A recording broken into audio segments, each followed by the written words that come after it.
North Star Guard Online, a news and information service of the Minnesota National Guard.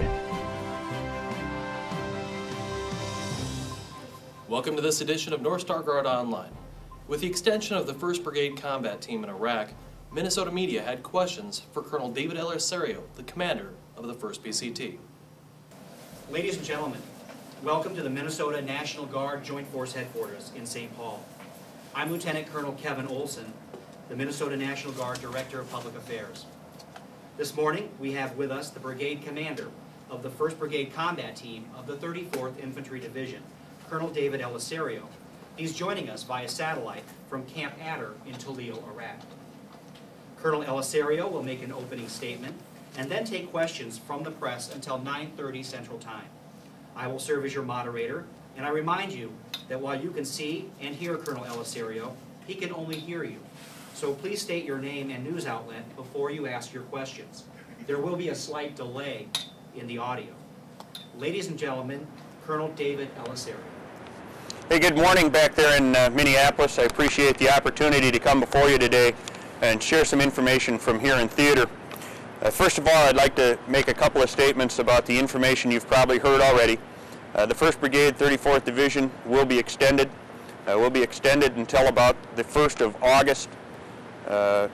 You know, there's quite a bit of turmoil going on right now back at home and here as well about how the notification process was brought to us. First of all, I want to make sure everybody understands that the Army did goof this one up.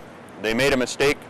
There was a break in the chain of command issuing the information down from higher. I was not officially notified of the extension until sometime after those of you back in Minnesota and elsewhere in the States were made aware of that information. The Army is taking steps to correct that notification process. They're going to fix that part of it, which is broke, and I believe they'll do better at this in the future. What I do want to tell you about is my soldiers right now and what's going on with them and how they're taking the news over here. I've got a darn good bunch of soldiers with me. They're certainly disappointed in finding out about the news of the extension, as am I. The soldiers were initially upset about it. They'll get over that piece of it. They'll be able to continue with the mission. They've done a great job so far in the first 16 months of this rotation. There's no reason to believe that those soldiers won't carry on with that mission now. As far as the miscommunication occurred, soldiers were certainly upset that they weren't the ones that were able to bring that notification back to the families.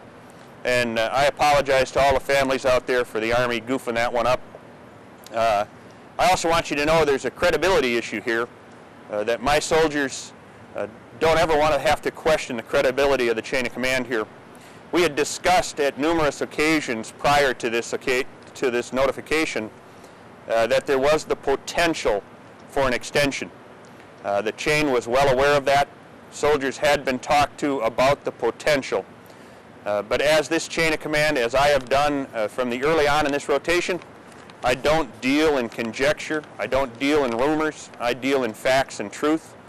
At the time that we talked to the soldiers, we did not have official notification. I received official notification through the chain on Sunday of this week that in fact the brigade was extended. That extension, as I said before, will be for about 125 days. It'll run until the 1st of August. As far as what are we doing about it now, the planners here in theater are working through the mission analysis.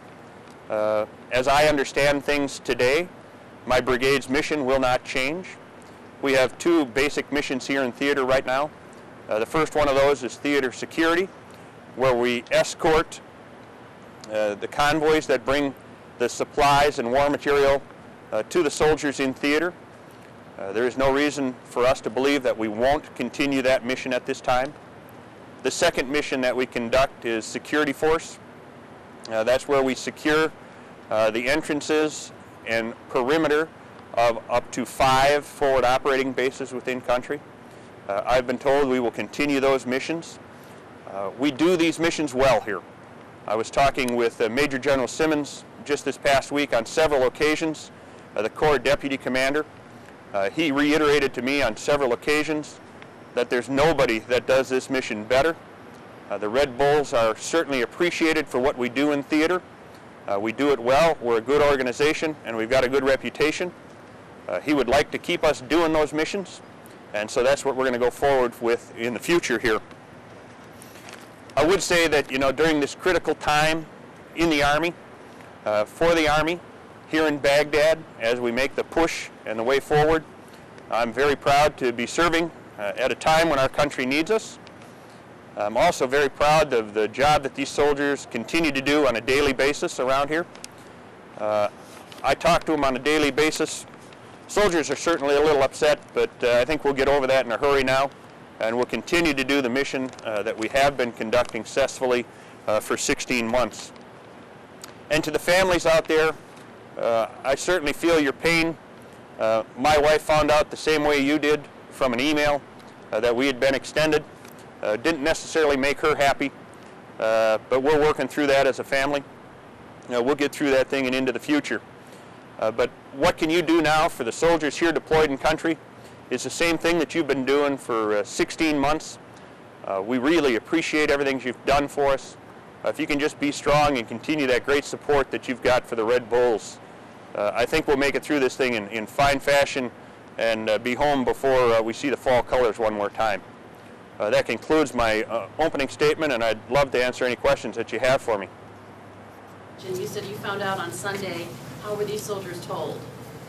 The way the soldiers were notified is after I got my notification from my commanding officer, I immediately went on a conference call with all the battalion commanders dispersed throughout the country here. I told them to immediately move to their company areas, notify their company chain of command. The company chain of command then notified all of the soldiers within their respective organizations. So it was a tiered down effect by word of mouth that we put commanders in front of soldiers to discuss things with them. The next question is from Mike Longacre of the Fargo Forum. Colonel, are you seeing any evidence of Iraqi troops stepping up? And as a follow-up, how would you describe their readiness levels presently? Yeah, I have been notified of several Iraqi units from this local area that will be moving into the Baghdad theater, portion of the theater. As far as Iraqi readiness to deal with those situations, that's certainly well outside my lanes. I don't deal with the Iraqi army in my job here, and so it'd be unfair of me to make any assessment of their worthiness in these efforts. All I can tell you is that my soldiers and the job they're doing is a pretty darn good one. The next question will be from Tim Budwig of ECM Media. Colonel, is the area that the brigade operated in, is it fairly uniform in terms of risk to the soldiers? Is one area hotter than another area, or is it all basically pretty much the same? Yeah, to say that there's one area that my brigade operates in is quite a misnomer. I've got battalions stretched across the width and breadth of this country, and each one of them in the area that they operate in has some very specific threats. We think we understand the battlefield pretty well here. We've been able to identify threats and threat areas, and we've been able to mitigate the risk that our soldiers are taking in those areas by certain procedures we do. So we know what we do it well. We do it better than any other unit in country right now. I think our found and cleared rate on IEDs is pretty impressive. The soldiers here understand what they're up against in each one of their areas and get after it.